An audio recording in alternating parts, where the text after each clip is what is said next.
Students, how are you? I hope you are fine. This is Vikas Garg. Welcome again on my YouTube channel. Students, in last video we had start the topic accounting treatment of general reserve and accumulated profit or loss. Right हमने जो last video में student start किया था वो हमने accounting treatment of reserve and accumulated profit और loss का treatment किया था। उसमें मैंने आपको लास्ट वीडियो में ये जनरल रिजर्व का, रिजर्व फंड का, प्रॉफिट एंड लॉस अकाउंट का और कॉन्टीजेंसी रिजर्व का ट्रीटमेंट बता दिया था कि किस तरीके से किया जाएगा, और असेट साइड में P&L अकाउंट का, एडवर्टीजमेंट सस्पेंस अकाउंट का। उस वीडियो में मैंने आपके लिए वर्कमैन कंपनसेशन फंड और इन्वेस्टमेंट फ्लक्चुएशन फंड को छोड़ दिया था। आज वो जो मैंने वहाँ छोड़ दिया था, आज यहाँ पे हम उसको कवर करेंगे। तो देखिए, सबसे पहले वर्कमैन कंपनसेशन फंड या कई बार वर्कमैन कंपनसेशन रिजर्व के नाम से दिया मिलता है। सबसे पहले हमें ये जानना जरूरी है ये होता क्या है। स्टूडेंट्स देखिए, इसके नाम से ही पता चल रहा है, वर्कमैन यानी कि जो एम्प्लॉई हमारे पास, वर्कर्स जो काम करते हैं, उनको कंपनसेट करने के लिए एक फंड बनाना। जैसे हमारे पास स्टूडेंट्स बहुत सारे वर्कर्स काम कर रहे होते हैं, तो जो कंपनी है वो क्या करती है, उन वर्कर्स के लिए एक फंड बना देती है ताकि अगर उनका कल को एक्सीडेंट हो जाता है, एक्सीडेंट का मतलब ये होता है वो हमारे पास काम कर रहे होते हैं, किसी का हाथ कट जाता है, किसी को चोट लग जाती है या इवन किसी की डेथ तक भी हो जाती है, तो हो सकता है उनको कंपनी ने कुछ क्लेम देना पड़े, कंपनी के ऊपर वो क्लेम करें और कंपनी को जो है उनको क्लेम करना पड़े। तो क्या करते हैं, वो क्लेम देने के लिए एक फंड क्रिएट करते हैं और उस फंड को अगर कोई क्लेम देना पड़ता है तो उस फंड में से ही वो उसको दे देते हैं। राइट, तो देखिए आज हम करेंगे वर्कमैन कंपनसेशन फंड, और इसके बाद मैं बताऊंगा आपको इसी वीडियो में इन्वेस्टमेंट फ्लक्चुएशन फंड क्या ट्रीटमेंट करते हैं। तो देखिए, इनके जितने पॉसिबल ट्रीटमेंट हो सकते हैं आज इस वीडियो में मैं आपको वो बताऊंगा। तो देखिए, मैंने आपको लिखा है बैलेंस शीट क्वेश्चन में वर्कमैन कंपनसेशन फंड हमें क्वेश्चन में गिवन होगा। सपोज कीजिए हमें इससे रिलेटेड कोई भी एडजस्टमेंट क्वेश्चन में गिवन नहीं होती। जैसे मैंने लिखा, if there is no other information about the workman compensation fund. तो जैसे मैंने पिछली वीडियो में बताया था, जैसे और रिजर्व का ट्रीटमेंट करते हैं, लायबिलिटी वाली जो चीज़ होती है हम उनको क्या करते हैं, डेबिट कर देते हैं। तो इसका भी ट्रीटमेंट मैं क्या करूंगा, जैसे मैंने पिछले एग्जांपल में भी एग्जांपल लिया था, पिछले क्वेश्चन में, suppose there are two partner A and B 2:1, A and B are partner in the ratio of 2:1 and C is admitted in the firm for the 1/4 share। Right, तो मैंने आपको पिछली वीडियो में बताया था कि जब नया पार्टनर आ जाएगा तो रिजर्व में इसका कोई भी शेयर नहीं होगा, क्योंकि जो भी अगर कोई प्रॉफिट है या कोई भी लॉस है which is earn by the old partner, right, either earn profit और एनक्योर्ड द लॉस। चाहे फर्म ने प्रॉफिट कमाया चाहे लॉस अर्न किया, जो भी हुआ जो भी होगा वो ओल्ड पार्टनर में ओल्ड रेशियो में डिस्ट्रीब्यूट हो जाएगा। तो देखिए, मैंने फर्स्ट एग्जांपल लिया कि कोई भी इंफॉर्मेशन वर्कमैन कंपनसेशन से रिलेटेड क्वेश्चन में गिवन नहीं है, तो हम क्या करेंगे, ये इसका क्रेडिट बैलेंस होता है तो इसका इफेक्ट कम करने के लिए मैं क्या करूंगा, डेबिट कर दूंगा। वर्कमैन कंपनसेशन क्वेश्चन में रिजर्व गिना तो रिजर्व लिखिए, फंड गिवन है तो फंड लिखिएगा। Account debit to old partner, that is A capital account to B's capital. Suppose I am taking the example of ₹80,000, हम इसको स्टूडेंट्स 90 कर लेते हैं ताकि इजीली डिस्ट्रीब्यूट हो जाएगी। 90,000, right, 90,000 rupees, and that will be distributed in old partner and in old ratio that is given in the question 2:1, so that 60,000 and 30,000, right. Second situation क्या हो सकती है, if a claim of workman compensation is estimated ₹30,000, यानी कि जो मैंने claim लिया ये जितना भी मेरे पास फंड है 90,000 उससे कम का है 30,000। यानी कि किसी वर्कर के को मान लीजिए हमारी फैक्ट्री में काम करते टाइम किसी वर्कर को चोट लग गई और उसने हमारे ऊपर 30,000 का क्लेम किया और उसने कहा कि मुझे आप 30,000 रुपीज़ दीजिए जो कि मेरे इलाज में पैसे लगेंगे। तो फर्म ने क्या किया, जो पार्टनर हैं ए और बी, वो सोच रहे हैं कि हमारे पास जो 90,000 रुपीज़ हैं, एक मान लेता हूँ मैं इसको, एक गुल्लक मान लेता हूँ या एक मटका मान लेता हूँ कि मैंने उसमें ये 90,000 रुपीज़ डाल रखे हैं। जो मेरे गुल्लक में 90,000 रुपीज़ पड़े हैं, जो एक फंड में 90,000 रुपीज़ पड़े हैं, मैं इसमें से 30,000 रुपीज़ उसको क्लेम के दे देता हूँ। तो इसकी क्या एंट्री बनेगी students? Workman compensation reserve account debit, और वैसे क्या एंट्री बनती है? To old partner, to A capital account, to B capital account, right. अब जो देखिए ये क्या था, 90,000 रुपीज था। अब 90 में से 30,000 का जो क्लेम हो गया तो उसका क्या करेंगे? वो भी पार्टनर्स को देना, जो एम्प्लॉई था, जिसको, जो वर्कर था जिसको चोट लगी थी, वो उसको देना पड़ेगा। तो हम इसको क्या करेंगे? इसको या तो प्रोविजन बना लेते हैं या इसकी को लायबिलिटी मान लेते हैं। जो पार्टनर होते हैं इसको लायबिलिटी बना देते हैं, यानी कि वो क्या करते हैं? To workman compensation liability. या तो आप ये लिख लीजिए या हम इसमें लिख सकते हैं to provision for workman compensation claim. Claim के लिए प्रोविजन बनाना एक ही बात है। तो उन्होंने क्या किया? 30,000 रुपीज जो क्लेम था वो दे दिया। अब पार्टनर्स को डिस्ट्रीब्यूट करने के लिए कितना पैसा बचा?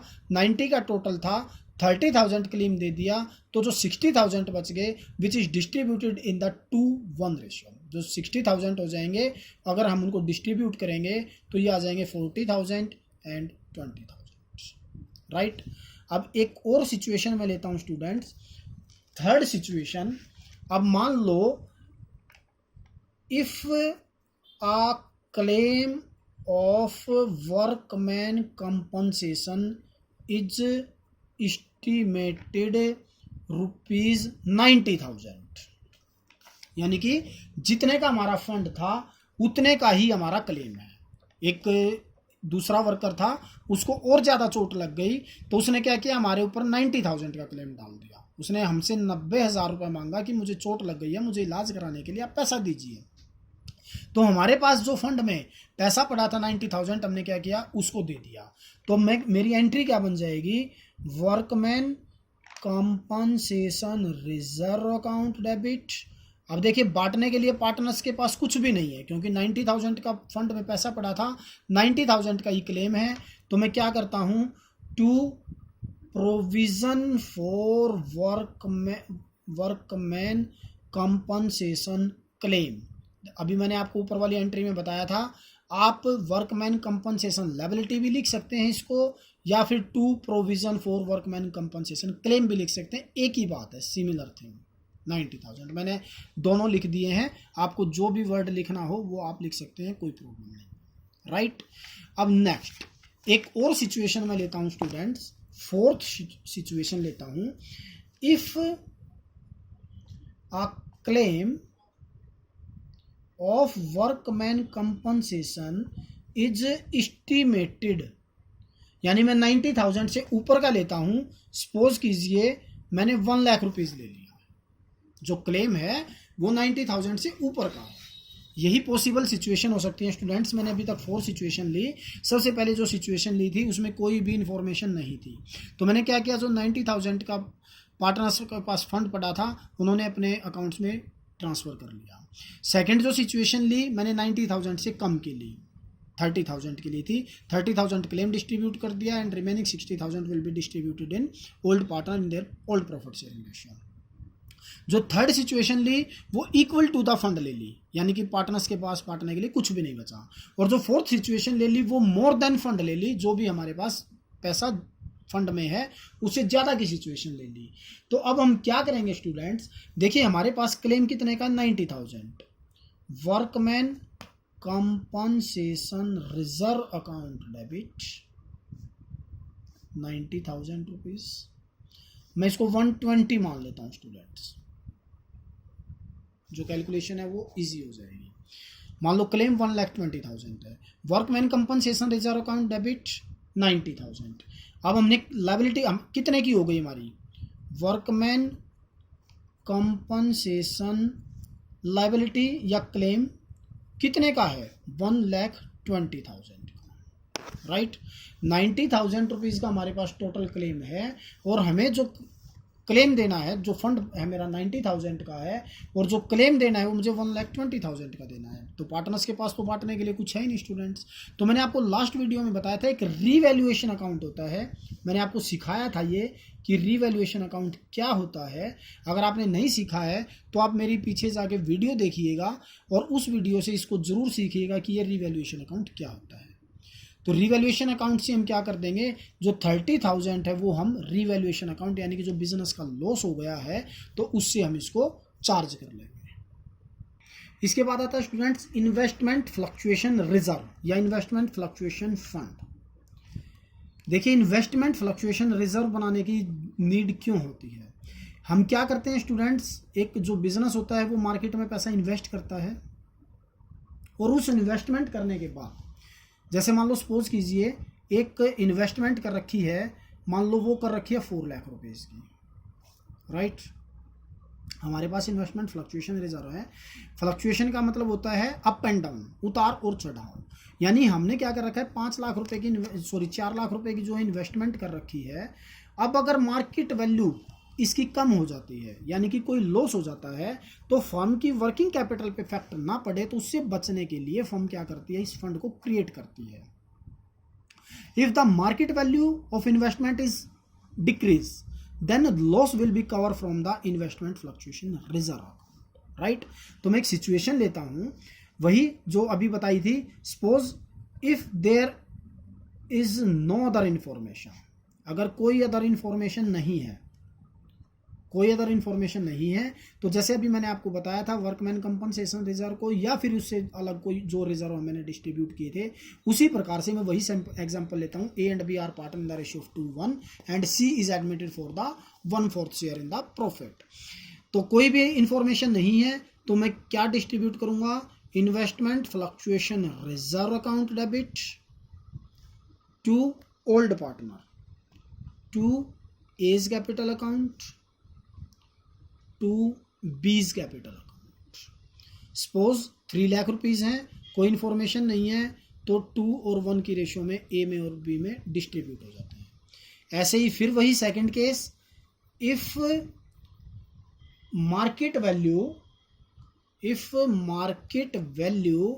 Of investment ₹2,40,000, right. ये भी हो सकता है स्टूडेंट्स, ये अदर इंफॉर्मेशन ना देके वो यहाँ पे भी बोल सकता है बैलेंस शीट के ही market value of ₹2,40,000। Same thing रहेगी, या तो एडजस्टमेंट दे दे या फिर यहाँ पे सेट में ब्रैकेट में बता दे तो वो एक ही बात रहेगी, राइट। तो if market value of investment ₹2,40,000 it means क्या हुआ स्टूडेंट्स, 3,40,000 कर लेते हैं हम इसको, 3,40,000, राइट। हमारी इन्वेस्टमेंट कितने की थी, 4 लाख रुपीज़ की, राइट। हमारी मार्केट वैल्यू जो इन्वेस्टमेंट थी ओरिजिनल वैल्यू 4 लाख रुपीज़ की थी और जो आज उसकी मार्केट वैल्यू है वो 3,40,000 की, यानी कि जो 60 रुपीज़ का लॉस हुआ वो हम बिजनेस से चार्ज नहीं करेंगे क्योंकि इसके लिए हमने जो फंड बना रखा है वो इन्वेस्टमेंट फ्लक्चुएशन रिजर्व क्रिएट कर रखा है। तो हमारी एंट्री क्या हो जाएगी, investment fluctuation reserve account debit to, ये कितना था 3 lakh rupees, to investment account, क्योंकि इन्वेस्टमेंट हमारी क्रेडिट हो गई, डेबिट बैलेंस होता है एसेट्स का, ये लॉस हो गया तो 60,000 रुपीज जो है लॉस हो गया and remaining amount will be transfer to in old partner capital account in their old profit sharing ratio, that is given in the question 2:1। तो स्टूडेंट्स कितना रिमेनिंग बचा, 2,40,000 हमारा रिमेनिंग बच गया and 2,40,000 will be distribute in their old profit sharing ratio, that is 1,60,000 and 80,000 rupees. Third situation, if market value of investment ₹4 lakh, यानी students जितने की हमारी ओरिजिनल वैल्यू है 4 लाख रुपीज, मार्केट वैल्यू भी इतने की ही है, यानी कि कोई भी लॉस नहीं हो रहा। तो हम क्या कर देंगे, जो फर्स्ट वाली एंट्री की थी यही एंट्री मेरी सेम हो जाएगी क्योंकि मेरे पास डिस्ट्रीब्यूट करने के लिए 3 लाख रुपीज हैं, तो यही सेम एंट्री मैं इस केस में कर दूंगा, राइट। फोर्थ सिचुएशन मैं आपके आगे बताता हूं, if market value of investment rupees, देखिए इसमें मैं क्या करता हूँ, जैसे सपोज कीजिए बैलेंस शीट क्वेश्चन में गिवन है और जो इन्वेस्टमेंट फ्लक्चुएशन फंड है वो जस्ट ₹30,000 है, 30,000 राइट। और जो इन्वेस्टमेंट है वो मान लीजिए आपकी 5 लाख रुपीज़ राइट। वही A and B are partner in the ratio of 2:1. C is admitted for the 1/4 share and investment fluctuation ₹30,000 and investment ₹5 lakh. If market value of investment ₹4,88,000, 4 lakh आप मान लीजिए 4,40,000, 4,40,000 राइट। यानी जो इन्वेस्टमेंट की थी वो 5 लाख की थी और जो मार्केट वैल्यू है वो है 4,40,000 की। इसका मतलब क्या हुआ, हमारा लॉस कितना हुआ, 60,000 का लॉस हुआ। हमारे पास फंड में कितना पैसा है, ओनली 30,000। तो हम क्या करेंगे, 30,000 रुपीज़ तो यहाँ से ट्रांसफ़र कर लेंगे और जो 30,000 रह गया वो क्या हो जाएगा, वो हो जाएगा हमारा लॉस। यानी कि इन्वेस्टमेंट फ्लक्चुएशन फंड या रिजर्व जो भी क्वेश्चन में गिवन होगा, फंड अकाउंट डेबिट, ये कितना है 30,000 रुपीज़ राइट। और इन्वेस्टमेंट में कितना पैसा चला जाएगा, कितना लॉस हुआ टू इन्वेस्टमेंट अकाउंट, यानी कि 60,000 का लॉस हुआ। तो जो रिमेनिंग 30,000 है it will be charge from the revaluation account right. तो ये एंट्री स्टूडेंट्स हमारी हो जाएगी। और इसमें एक नया केस और मैं आपको बताता हूँ। सपोज कीजिए 5th, if market value of investment ₹5,24,000। यही इन्वेस्टमेंट फ्लक्चुएशन 30,000 है, इन्वेस्टमेंट 5 लाख रुपए की है और मार्केट वैल्यू इसकी बढ़ जाती है, यानी कि 24,000 रुपये का फायदा हो जाता है। तो अब जो लॉस कवर करने के लिए हमने फंड बनाया था, इस लॉस की बजाय फायदा हो गया। तो हम क्या करेंगे, जो 30,000 है इस 30,000 को तो as it is partners capital में ट्रांसफर कर देंगे। Investment fluctuation reserve account debit 30,000 rupees right to A capital account to B's capital account. 30,000 को जो 2:1 की रेशियो थी हमने 2:1 की रेशियो में डिस्ट्रीब्यूट कर दिया बिटवीन ए एंड बी। अब जो 24,000 का जो प्रॉफिट हुआ है, इन्वेस्टमेंट जो है हमारी वो इंक्रीज हो गई, यानी कि डेबिट बढ़ गया है। तो इन्वेस्टमेंट अकाउंट डेबिट कितने से बढ़ा, 24,000 से टू रीवैल्यूएशन अकाउंट। देखिए जब लॉस हुआ था तो हमने रीवैल्यूएशन को डेबिट किया था और अब जो प्रॉफिट हो गया तो हमने क्या किया, 24,000 से क्रेडिट कर दिया। और ये रीवैल्यूएशन का प्रॉफिट कहाँ चला जाएगा, ये किसको बट जाएगा, ये भी पार्टनर्स में डिस्ट्रीब्यूट हो जाएगा। तो ये हो जाएगा revaluation account debit to A's capital account to B's capital account. जो 24,000 है ये भी 2:1 की रेशियो में पार्टनर्स में डिस्ट्रीब्यूट हो जाएगा। तो स्टूडेंट्स ये सभी पॉसिबल एंट्रीज थी, पॉसिबल एडजस्टमेंट थी कि जो भी वर्कमैन कंपनसेशन से, रिजर्व से या इन्वेस्टमेंट फ्लक्चुएशन रिजर्व से हमें मिल सकती है राइट। तो इनको ध्यान में रख के नेक्स्ट वीडियो में हम फुल क्वेश्चन करेंगे।